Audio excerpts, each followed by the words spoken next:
दोस्तों आज हम बात करने जा रहे हैं बागेश्वर धाम के ऊपर जो काफ़ी चर्चा में है।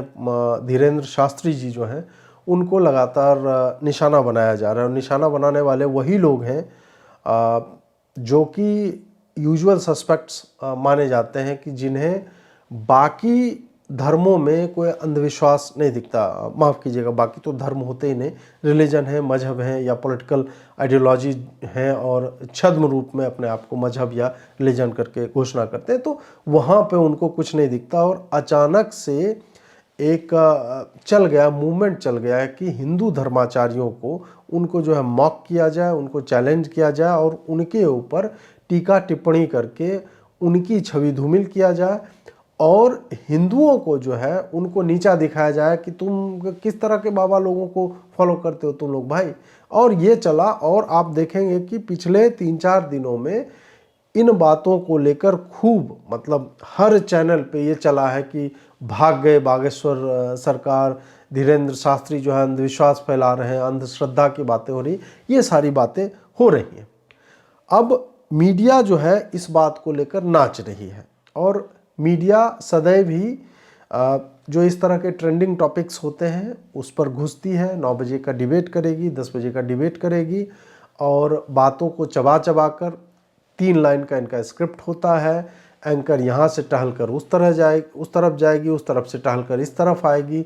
4 आदमी जो है वही घिसा पिटा बागेश्वर सरकार ने क्या बोला है और फलाने ने क्या बोला है उसको जक्स्टापोज करके दिखाएंगे और वही बात कि जो है डॉक्टर से इलाज कराएंगे आप या फिर आप जो है बाबा के पास जाएंगे, ये एक नैरेटिव लेकर के ये लोग चल रहे हैं। तो यहाँ पे क्लियर है कि वो बुला रहे हैं कि भाई तुम नागपुर में अगर आना चाह रहे थे और नागपुर में हमारा पहले से तय था कि हम 7 ही दिन करेंगे, 9 दिन नहीं करेंगे और अगर हम वहाँ से चले ही गए तो तुम रायपुर में आ जाओ। क्योंकि इन सारे धर्माचार्यों का जो कथावाचक होते हैं ये तो 2-2 साल के लिए बुक रहते हैं और उनका पूरा शेड्यूल पड़ा हुआ है ओपन में, तो वहाँ जाके जाओ भाई। उसके बाद जहाँ बुला रही है तो बोल रहे हैं कि हम तुम्हारे आने जाने का खर्चा भी देंगे, सुरक्षा की भी उसका भी उत्तरदायित्व हम लेंगे, तुम आओ तो सही और तुम्हें जो बोलना है वहाँ जो बोल रहे तो यहाँ के भी बोल दो, क्या समस्या है। तो इस तरह की चीज़ें जब आ गई हैं उसके बाद वो लोग इस बात में सफल रहे। ये सब अंधविश्वास उन्मूलन समिति टाइप का जो बनाते हैं, इनको आपने कभी नहीं देखा होगा कि चर्चों में कैसे जो है ये कन्वर्ट पादरी जो है माथा छूते हैं और करंट मारता है, वो लोग जो है मतलब सामूहिक एक बौड़म सा नृत्य चल रहा होता है, उस पर कुछ नहीं बोलेंगे। मुल्ले मौलवी जो है वो झाड़ फूक कर रहे हैं और वो जो है लोगों को झाड़ फूक के बहाने कुछ और ही कर रहे हैं, उस पर कभी आपको अंधविश्वास उन्मूलन समिति का कभी आपको नहीं दिखेगा। और करते भी होंगे तो कभी मीडिया में इस पे आपने देखा है कि आधे घंटे का कोई प्रोग्राम चल रहा है। आधे तो ऐसे बाबा जो होते हैं जो इस तरह का बात करते हैं जिनके बारे में आप अखबारों में पढ़ते हो, पता चलता है मुस्लिम है जो कि भगवा चोला पहन के लोगों को ठग रहा है या दारू पी के गाली गलौज कर रहा है या चोरी करता हुआ पाया जाता है। इस पर आप कभी नहीं देखेंगे। इसी कारण से आज हमें इस बात पर चर्चा करनी पड़ रही है कि इनका आखिर एजेंडा है क्या इनको वास्तव में अंधविश्वास से समस्या है या फिर ये वो इस्लामो क्रिश्चियन लेफ्टिस्ट लॉबी के ये लोग हैं जो केवल और केवल एक आस्था पर, एक धर्म के लोगों पर, उनके धर्माचार्यों को लेकर जो है आगे बढ़ रहे हैं, उनको निशाना बना चाह रहे हैं। अब बहुत लोग प्रश्न पूछ रहे हैं कि श्रद्धा क्या है, अंधविश्वास क्या है। देखिए, अगर आप एथिस्ट हैं, अगर आप एथिस्ट मतलब अंग्रेजों का जो होता है उस तरह से, मैं ईश्वरवादी अनिश्वरवादी इधर जो है भारतीय धर्म परंपरा जो है सनातन उसमें नहीं, क्योंकि उसमें जो एथिस्ट होता है उसको भी मतलब धार्मिक ही कहते हैं, वो अधार्मिक नहीं हो जाता है, वो धर्म से कटा नहीं होता है, जो वेस्टर्न परिभाषा है उससे भी। अगर आप हैं तब तो आपको इसमें पढ़ना ही नहीं चाहिए।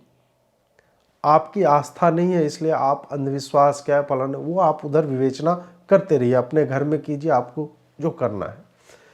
और अगर आपकी श्रद्धा है तो जो चीज़ें आपके विचार से इनएक्सप्लिकेबल हैं, जो आप नहीं कर सकते, जिनका उत्तर आप नहीं दे सकते, कि भाई कहीं का जल पीने से कोई किसी व्याधि से मुक्ति कैसे मिल जाएगी किसी को, किसी मंत्र के जाप से किसी का गठिया कैसे मतलब छूट सकता है, किसी बांझ स्त्री को जिसे मेडिकल साइंस ने बोल दिया, मतलब डॉक्टर्स ने हाथ खड़े कर लिए, उसको बच्चा कैसे हो जाता है। जब आपकी समझ में नहीं आता है, क्योंकि दोनों बात है। एक बात तो यह है कि अगर आप इसको साबित कर दें कि नहीं ओम के जाप से नहीं ही होता, ये दोनों तरह से करना होगा ना, कि आप भगवान के एग्जिस्टेंस पे अगर आप प्रश्न चिन्ह उठाते हैं तो मैं कहूँगा, आप कहेंगे कि भगवान नहीं होता है क्योंकि दिखता नहीं है, मैं कहूँगा कि होता है दिखता नहीं है, तो प्रूफ तो मुझे भी देना चाहिए, आपको भी देना चाहिए। अगर आप प्रूफ नहीं दे रहे हैं तो मैं क्यों प्रूफ दूं? उसका मेरे ऊपर कैसे भार आ जाता है कि नहीं तुम भगवान में मानते हो तो भगवान का है दिखा, वो तो मेरी आस्था का प्रश्न है। तो मेरी श्रद्धा है कि अगर हनुमान जी के चरणों में कोई पुष्प पड़ा हुआ है और वो मुझे प्रसाद स्वरूप कोई बाबा दे रहे हैं या धर्माचार्य दे रहे हैं या कोई तंत्र साधना क्या हुआ व्यक्ति दे रहा है या वो मुझे कोई उपाय बता रहा है कि तुम जो है मतलब गले में ये माला पहनो या तुम हाथ में ये रत्न धारण करो, तो वो तो मेरा प्रेरोगेटिव है ना, वो मुझे पसंद है, मैं उसमें फेथ दिखाता हूँ और उसके कारण जो है मैं सही हो रहा हूँ। मेरे पास मानने के कारण तो हो सकते हैं ना। अगर लाखों लोगों की मन्नत कहीं पे जाके पूरी हो रही है तो आप उसमें कौन सा विज्ञान लगाओगे? आप क्या साबित कर सकते हो कि नहीं वहां जाने के कारण नहीं हुई उसकी मन्नत पूरी, किसी और कारण से हुआ? तो यहां पे ऐसे विषयों में जाकर के तर्क समाप्त हो जाता है। आप तार्किकता, बात वही हो जाती है कि जिन चीजों को हम समझ नहीं सकते उसको एट्रीब्यूट कर देते हैं कि नहीं मिस्र का पिरामिड तो एलियन ने बनाया होगा, कैलाश मंदिर जो है एलोरा में और जनता उधर जो गुफाएं उकेरी गई, इतना इंट्रिकेट सिस्टम है केव्स का और वहाँ पे इतनी अच्छी कलाकृतियाँ हैं, वो तो ह्यूमनली पॉसिबल ही नहीं है। अगर कैलाश मंदिर बना है तो उसका मलबा कहाँ गया भाई, वो कहाँ पे है? कहीं तो फेंका हुआ होना चाहिए, नहीं है तो आप बोल देंगे नहीं एलियन ने बनाया है। या आपको यह विश्वास क्यों नहीं होता है कि अलग अलग तरह के लोग होते हैं, व्यक्ति होते हैं, साधक होते हैं जो अपनी साधना के प्रभाव से या फिर हमसे पहले ऐसी सभ्यता रही होगी जो हमसे अधिक एडवांस रही होगी, जिन्होंने ये कार्य किए हैं, उसको स्वीकारने में आप उसको भगवान मानना चाहिए जो भी है। मैं तो मानता हूं कि प्रकृति बिना किसी एक शक्ति के संचालन से संभव ही नहीं है कि इतने सही तरीके से चल रही है। हम दूसरे ग्रहों पे जा रहे हैं ना जीवन खोजने, कहाँ मिल रहा है? होगा। और ऐसी भी बात नहीं है कि सनातन धर्म में उसकी परिकल्पना है ही नहीं। भगवान विष्णु के एक उच्छ्वास से अनंत ब्रह्मांडों का जन्म होता है, उनका डिस्ट्रक्शन होता है, समाप्ति होती है। सांस छोड़ते हैं तो कई अनंत ब्रह्मांड जो असंख्य ब्रह्मांडों की उत्पत्ति होती है और सांस भीतर लेते हैं तो वो समाप्त हो जाते हैं। तो ये सब कुछ लिखा हुआ है, जो मल्टीवर्स फलाना डिमका ये सब आप सोच रहे हैं, उस सब की कल्पना है और उसमें क्या होता है, किस तरह से चलते हैं, समय कितना लंबा है, किस तरह क्या है, सब कुछ का है। आपकी श्रद्धा है तो मानिए, नहीं मानना है तो फिर आपको कोई भी चीज़ अंधविश्वास लग सकती है। लोगों को जिनको पता नहीं है कि मतलब मोबाइल फ़ोन से बात कैसे होती है दो लोग, वो भी अंधविश्वास मानेंगे। जिनको पता नहीं है वो बोलेंगे कि पॉसिबल ही नहीं, तो झूठ बोल रहे हो। तो जिसका ज्ञान जितना होता है वह उसी को अपना तर्क बनाकर उसी के आधार पर हमले बोलता है, आक्रमण करता है। अगर आप किसी चीज को नहीं समझ पा रहे हैं लेकिन उसमें इन्वॉल्व जो दो पार्टियां हैं, जो पीड़ित पक्ष है जिसे व्याधि है और जो धर्माचार्य जो बता रहे हैं, मैं यह नहीं कह रहा हूं कि धीरेन्द्र शास्त्री जो कह रहे हैं वो एकदम सही है और वो सबको कर, मैं बता रहा हूं कि रैंडम आप ले लो कि दो व्यक्ति हैं, चाहे नीम करोली बाबा हो गए, कोई भी हो गए, उन्होंने कुछ उपाय बताया है, उसके कारण कोई सही हो जा रहा है, किसी को मानसिक शांति मिलती है, किसी को संतान की चाह रहती है, वो हो जाता है, तो फिर भाई ये उन दोनों आदमी का अफेयर है ना। इसमें तुम तीसरे कौन होते हो? तुम्हें किसने इनवाइट किया? क्या कोई आदमी गया बोला कि नहीं हमको इस बाबा ने ठग लिया? तो जब आपको किसी ने बुलाया नहीं, कोई ऐसा व्यक्ति नहीं है जो जाके कंप्लेन कर रहा है बाबा के अगेंस्ट कि भाई बाबा ने हमको ठग लिया, ना ही बाबा ने कभी ऐसा दावा किया है। अब आप सुनिए इनको, पंडित जी को धीरेन्द्र शास्त्री क्या बोल रहे हैं कि भाई मैं कोई चमत्कार नहीं करता। आप सुनिए ये वीडियो। चमत्कार हमारा नहीं है, चमत्कार बागेश्वर बालाजी करते हैं और ये आदिकाल से ही अपने इष्ट के भरोसे के प्रति का चमत्कार है। हमें अपने इष्ट पर बहन भरोसा है और उनकी ऐसी लीला है कि उनके चरणों में जो भी आता, सन्यासी बाबा हमारे दादा गुरुजी जिन्होंने तपस्या की, साधना की, उसका परिणाम यह है कि आज लाखों लोग बागेश्वर धाम पर आते हैं और झोली भरती है उनकी। जो जैसी श्रद्धा से आता उस पर वैसी कृपा होती है। तो जब व्यक्ति ने ना आपको इनवाइट किया है, कोई भी जो उनके पास जाता है उनको ना वो बुलाते हैं कि भाई हमारा यहाँ पे दरबार लगा है, यहाँ पे मैं जो है कैंसर के मरीजों को, पीड़ित जो है उनको सही कर दूंगा, ऐसा तो नहीं करता। लोग स्वयं जाते हैं वहाँ पे, जिनकी आस्था है हनुमान जी महाराज में तो वो सही होते हैं।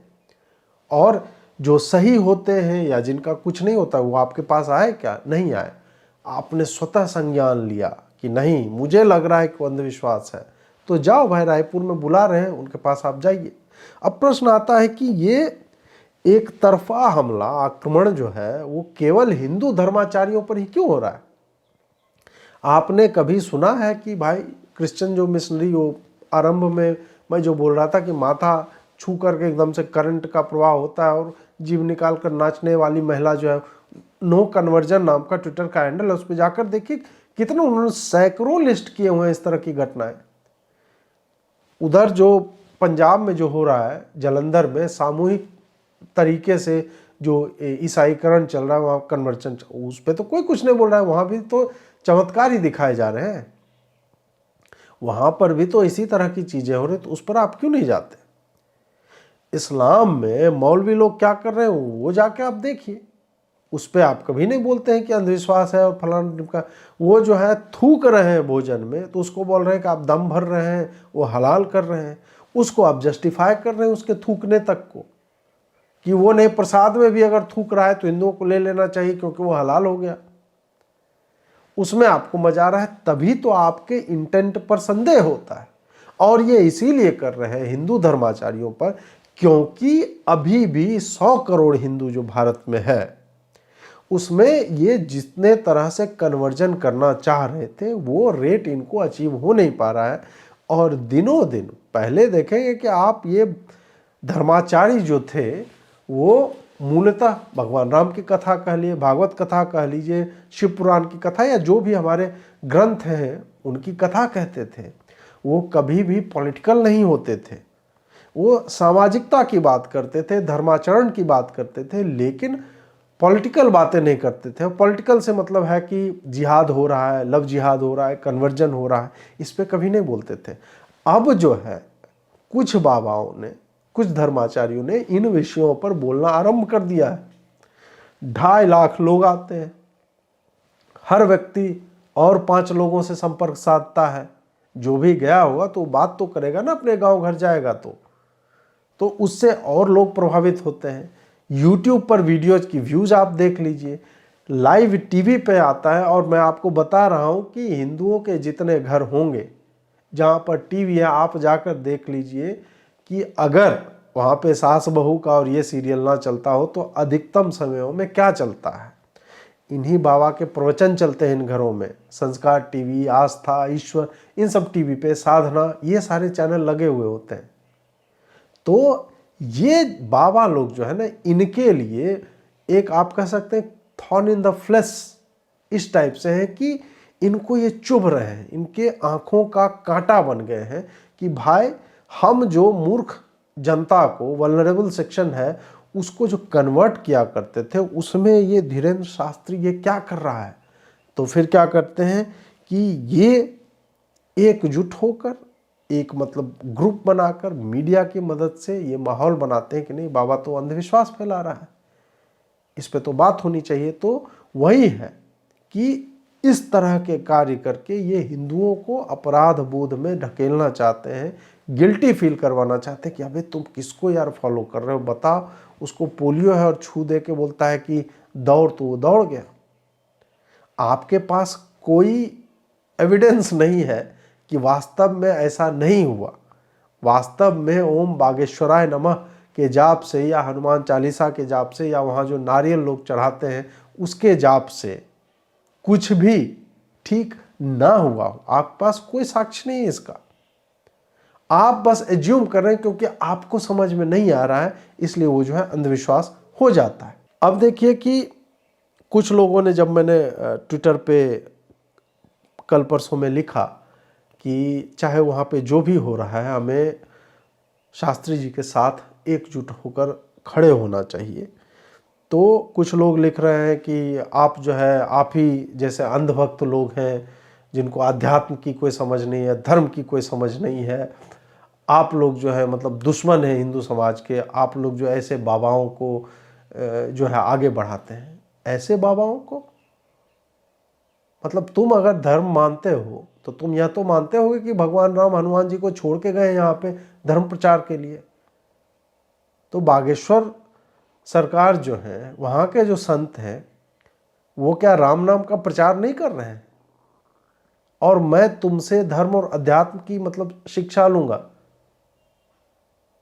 मतलब तुम्हारा क्या क्वालिफिकेशन है बागेश्वर सरकार के समक्ष?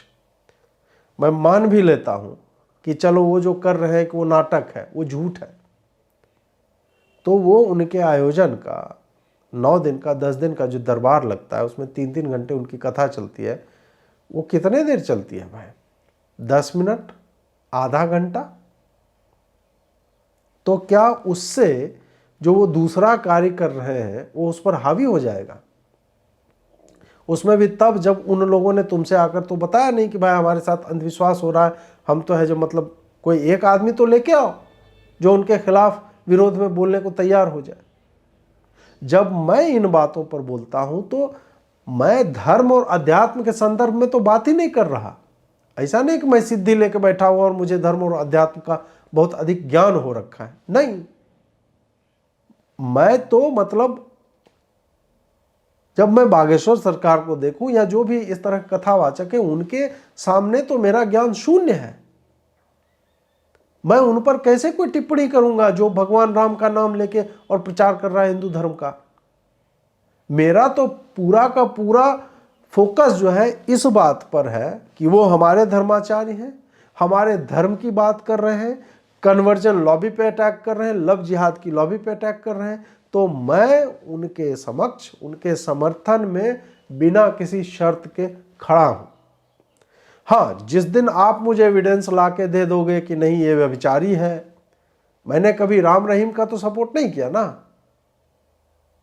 जब एविडेंस आ गया, प्रूव हो गया कोर्ट ऑफ लॉ में, तो मैंने तो उनका सपोर्ट नहीं किया। या अपनी भी आंतरिक गट फीलिंग होती है कि आदमी इस तरह से बोलता है, इसको अध्यात्म की तो कोई समझ नहीं है। राम रहीम को तो देख के लग जाता है वो क्या है। अब इससे हो सकता है कि राम रहीम के भी समर्थक जो है वो नाराज हो जाए, लेकिन अगर आप राम रहीम के समर्थक हैं और मेरा वीडियो देखते तो मत देखा कीजिए।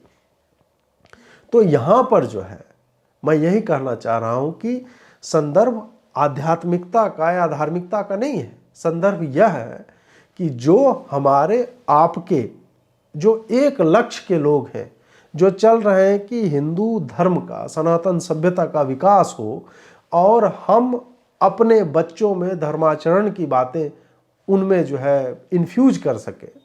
अगर आज वो संकट में है, अगर आज उन पर कोई लॉबी हमला कर रही है, तो हमें उनके समर्थन में खड़ा होना चाहिए। मेरा बस यही है। मुझे इससे कोई मतलब ही नहीं है कि उनके सामने जो आता है वो ओम बागेश्वराय नमः कह के वो जो देते हैं उसे ठीक होता है कि नहीं, मुझे उससे एक पैसा मतलब नहीं है। वो जो वहां पे जाते हैं उनका विषय है, या जिनकी आस्था है उनका विषय है। क्या मेरी आस्था हनुमान जी में है? बिल्कुल है। क्या मेरी आस्था राम कथा के प्रचार में है? बिल्कुल है। क्या मेरी आस्था इस बात में है कि धर्माचार्य सामाजिक और राजनीतिक विषयों पर बोले? बिल्कुल है। और यही कारण है कि मैं उन नकारात्मक बिंदुओं को, या जो एम्बिगुअस है, जो साबित नहीं किए जा सके, उनको मैं दरकिनार करके मैं केवल इस बात के लिए कि बागेश्वर सरकार जी जो कार्य कर रहे हैं हिंदू धर्म सभ्यता के प्रचार के लिए, और हिंदू घरों में माताएं बहनें अपने बच्चों में भगवान राम जैसे आदर्श की स्थापना कर सके, माता सीता के आचरण की बातें जो है उनमें इन्फ्यूज कर सके, उनको बताएं अपने बच्चों को, उन बच्चों को जो अब कटे जा रहे हैं अपने धर्म से। यही कारण है कि मैं बागेश्वर सरकार जो है धीरेन्द्र शास्त्री जी है उनके साथ खड़ा हूं। जिस दिन मुझे कोई आप एविडेंस ला के दे दोगे तो मैं उस दिन की जो सच्चाई होगी, वास्तविकता होगी, तार्किकता होगी, उसके आधार पर मैं बोलूँगा। अभी तक उन पर इस तरह के कोई भी आरोप नहीं है। जो आरोप लगा रहे हैं वो एक लॉबी के लोग हैं, जिन्होंने राम को झुठलाया है, जिन्होंने अयोध्या को झुठलाया है, जिन्होंने राम मंदिर को झुठलाया है। तो मैं उनके साथ तो नहीं हूँ, मैं तो स्वतः नैसर्गिक रूप से, प्राकृतिक रूप से उनके विरोध में खड़ा हो जाऊंगा, उस लॉबी के। और उतनी ही प्राकृतिक रूप से, उतनी ही सहजता के साथ मैं बागेश्वर धाम के जो सरकार हैं, पंडित धीरेन्द्र शास्त्री जी, जो राम चर्चा करते हैं, राम कथा का प्रसार करते हैं, हनुमान जी महाराज के भक्त हैं, मैं उनके साथ जो है बिना किसी शर्त के, केवल और केवल उनकी धर्म प्रचार के कारण, सनातन सभ्यता से उनके लगाव के कारण, उसके कारण मैं उनके साथ खड़ा हूँ, क्योंकि हमारा उनका सबका लक्ष्य एक ही है। दोस्तों, आपको यह वीडियो कैसा लगा कमेंट में अवश्य बताएं। लाइक करें, शेयर करें, चैनल को सब्सक्राइब कर लें, नोटिफिकेशन बेल जो है दबा लें, ताकि आपको हर नए वीडियो की जानकारी तुरंत मिले। अगर आप चाहते हैं हम वीडियो बनाते रहें तो हमें सक्षम करें, हमारी सहायता करें। इन नंबरों के माध्यम से जुड़ने के लिए बहुत बहुत आभार। नमस्कार।